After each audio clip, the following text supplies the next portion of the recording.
सर्वप्रथम सभी सुनने वालों को श्रेष्ठ का नमस्कार। आज मैं आप सभी को डॉक्टर APJ अब्दुल कलाम जी के जीवन के बारे में बताऊंगी, जिसे भली भांति सुनकर आप अपने जीवन में कुछ अच्छा करने की प्रेरणा ले सकते हैं। डॉक्टर APJ अब्दुल कलाम का पूरा नाम अबुल पाकिर जैनुल आबदीन अब्दुल कलाम था। कलाम जी का जन्म 15 अक्टूबर 1931 ईस्वी को तमिलनाडु के रामेश्वरम में एक मुसलमान परिवार में हुआ था। इनके पिता का नाम जैनुल आबदीन और माता का नाम आसियाम्मा था। इनके पिता पेशे से नाविक और माता एक साधारण गृहिणी थी। कलाम सर के घर की आर्थिक स्थिति बहुत अच्छी न होने की वजह से बचपन से ही इन्हें अपने स्कूल आदि के कार्यों से निवृत्त होकर खाली बचे समय में रामेश्वरम की गलियों में घूम घूम कर अखबार बेचना पड़ता था। इनके पिता का पैतृक काम मछली पकड़ने और नाव चलाने का था। कलाम सर को मछली पकड़ना पसंद नहीं था, इसलिए वह अखबार बेचने का ही कार्य बहुत रुचि से करने लगे और उससे जो छोटी मोटी कमाई हो जाती उससे परिवार के भरण पोषण में सहयोग करने लगे।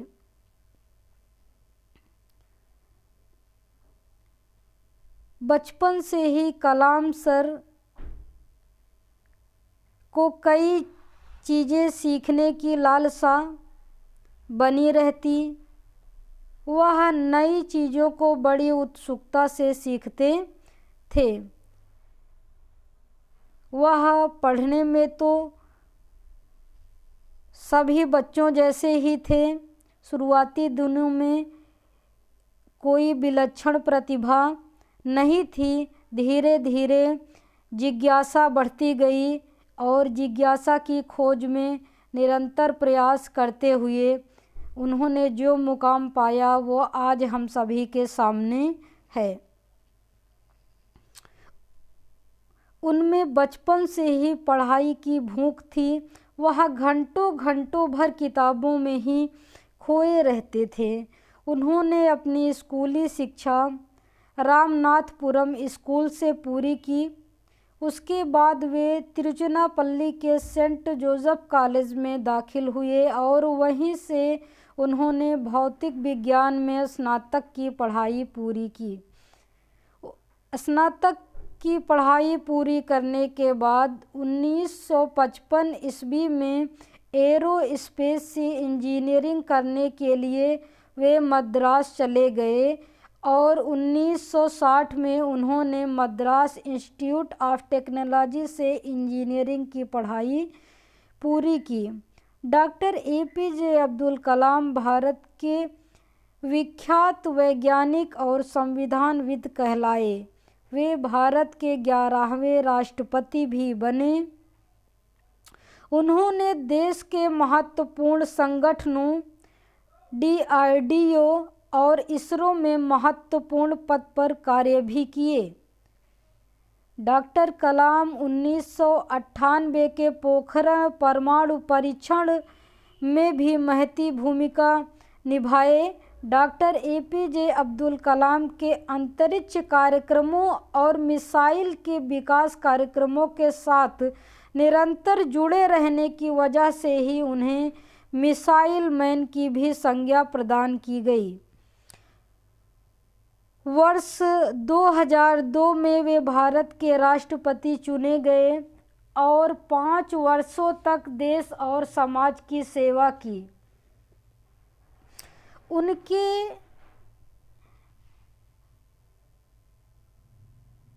बाद वे लेखन, शिक्षण और सामाजिक सेवा में वापस लौट आए।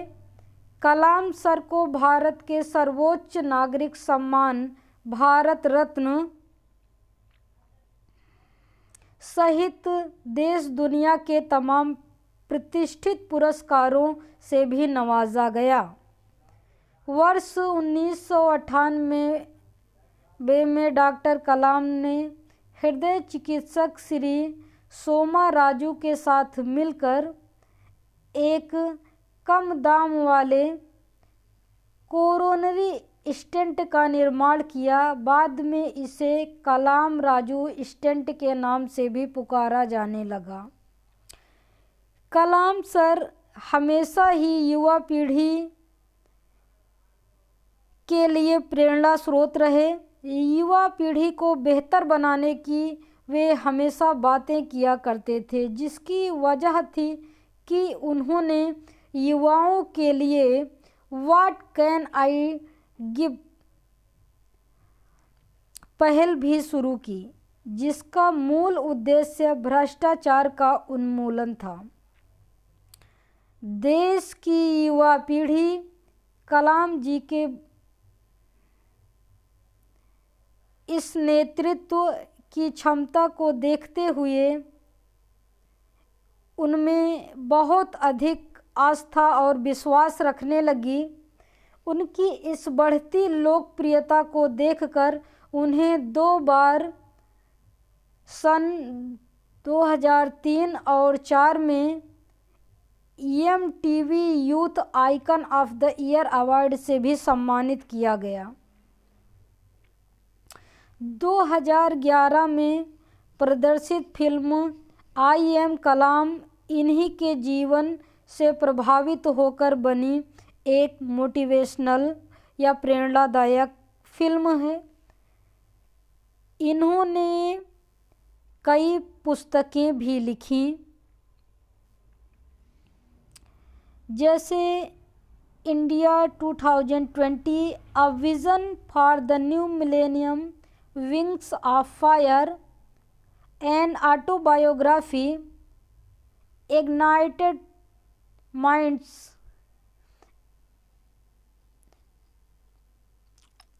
मिशन इंडिया, इंडोमिटेबल स्पिरिट इत्यादि। कलाम सर को विभिन्न पुरस्कारों से भी सम्मानित किया गया। उन्हें लगभग 40 विश्वविद्यालयों ने मानद डॉक्टरेट की उपाधि दी। भारत सरकार की तरफ से उन्हें पद्म विभूषण, पद्म भूषण और सर्वोच्च नागरिक सम्मान भारत रत्न से विभूषित किया गया। डॉक्टर अब्दुल कलाम द्वारा निर्मित 5 मिसाइलें, जिन्होंने भारत देश की पूरी दुनिया में तस्वीर ही बदल कर प्रस्तुत की, उसका नाम रोशन किया। वे मिसाइलें हैं पृथ्वी मिसाइल टाइप, पृथ्वी से पृथ्वी पर मार करने वाली, मारक क्षमता 150 से 250 किलोमीटर, युद्धाग्रभाग 500 से 1000 किलोग्राम, परीक्षण 15 बार से अधिक हुआ है। एक मिसाइल की कीमत लगभग 3 करोड़ रुपए। इस समय इसकी स्थिति विकसित और तैनात की है।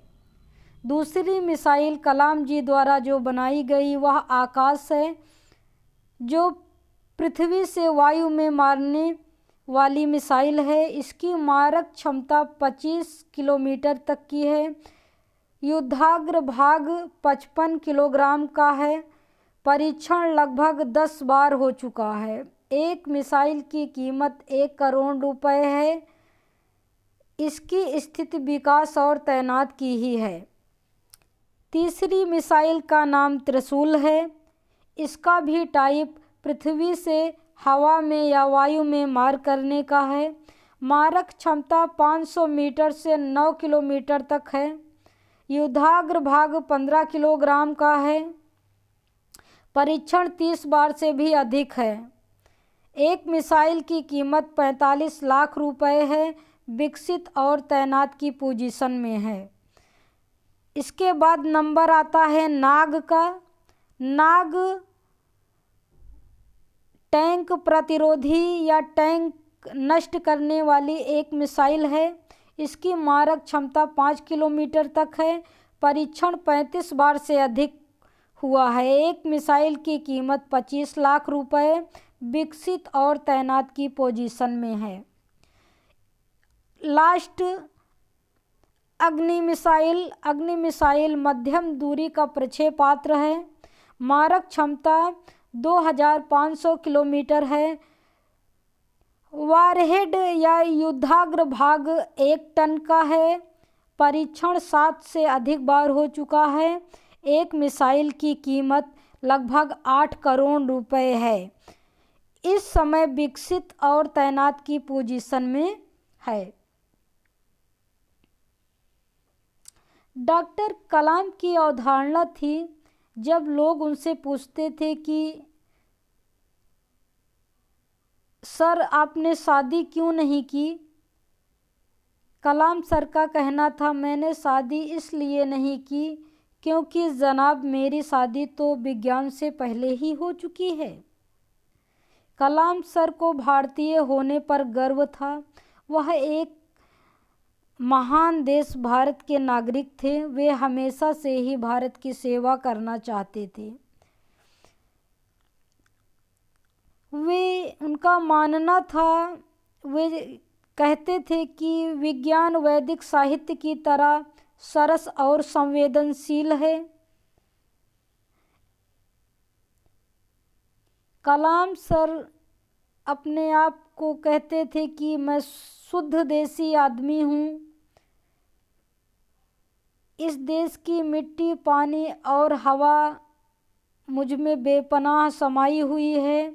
अगर दोबारा जन्म होता हो तो मैं भारत देश में ही पैदा होना चाहूँगा।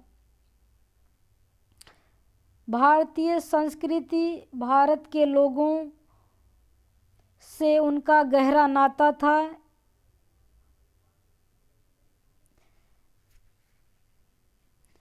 उनका मानना था कि शांति वार्ता का असर तब तक नहीं पड़ता जब तक आप शस्त्र से सक्षम न हों। वे कहते भी थे, कई जगह उन्होंने कहा था कि लगभग 10 सालों में भारत आग्नेय शस्त्रों के मामले में आत्मनिर्भर हो जाएगा। हमारा देश 1 अरब लोगों का देश है, इसलिए हमें व्यापक दृष्टि से सोचना चाहिए। हमारा दृष्टिकोण निडर होना चाहिए, क्योंकि निडर होने से ही ताकत और इज्जत मिलती है।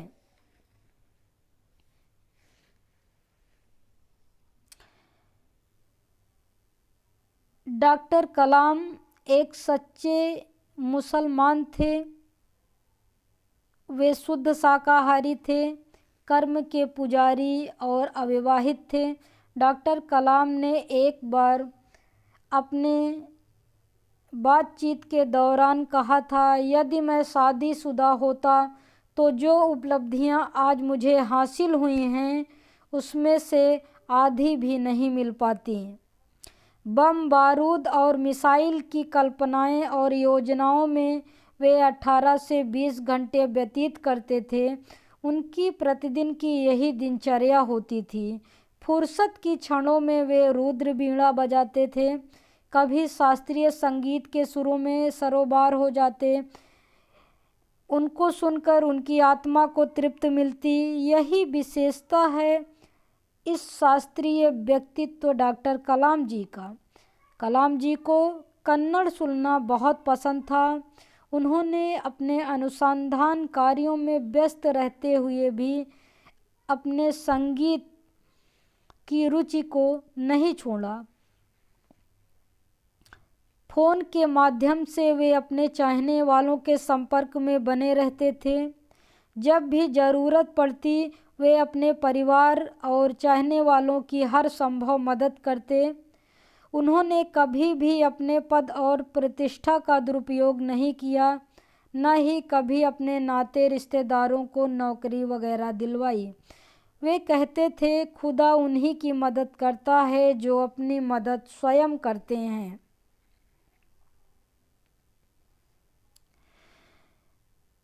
वर्ष 1963 से 64 के बीच नासा के निमंत्रण पर वे पहली बार विदेश गए। वे भी 4 माह के लिए संयुक्त राज्य अमेरिका गए। वहाँ कई बड़े पद को सुशोभित किया। कई प्रधानमंत्रियों के वरिष्ठ वैज्ञानिक सलाहकार भी रहे। इसके बावजूद उन्होंने कभी आलीशान बंगले, गाड़ी, नौकर चाकर को तवज्जो नहीं दी, उनसे दूरी बनाए रखा। वे प्रधानमंत्री के सलाहकार रहते हुए भी हमेशा 1-2 कमरे के मामूली फ्लैट में रहते थे। कलाम सर बेहद ईमानदार और कुशल पारदर्शी व्यक्तित्व के धनी व्यक्ति थे। वे अपने कर्तव्य को पूरी तरह निर्वहन करते थे, पूरी तरह उसमें समर्पित थे। वे टीम भावना के साथ काम करने में दक्ष थे।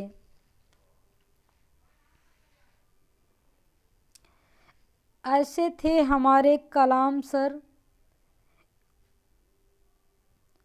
उनकी प्रतिभा को, उनके साहस को, उनके संघर्ष को दिल से सैल्यूट है। हमें ऐसे लोगों पर, ऐसे देशवासियों पर गर्व है। हमें उनके जीवन से कुछ न कुछ सीख अवश्य लेनी चाहिए। आशा है बच्चों आपको भी कलाम सर के जीवन के बारे में सुनकर बहुत सारी अच्छी जानकारियाँ मिली। आप उन्हें सुने और अपने जीवन में उतारें। धन्यवाद।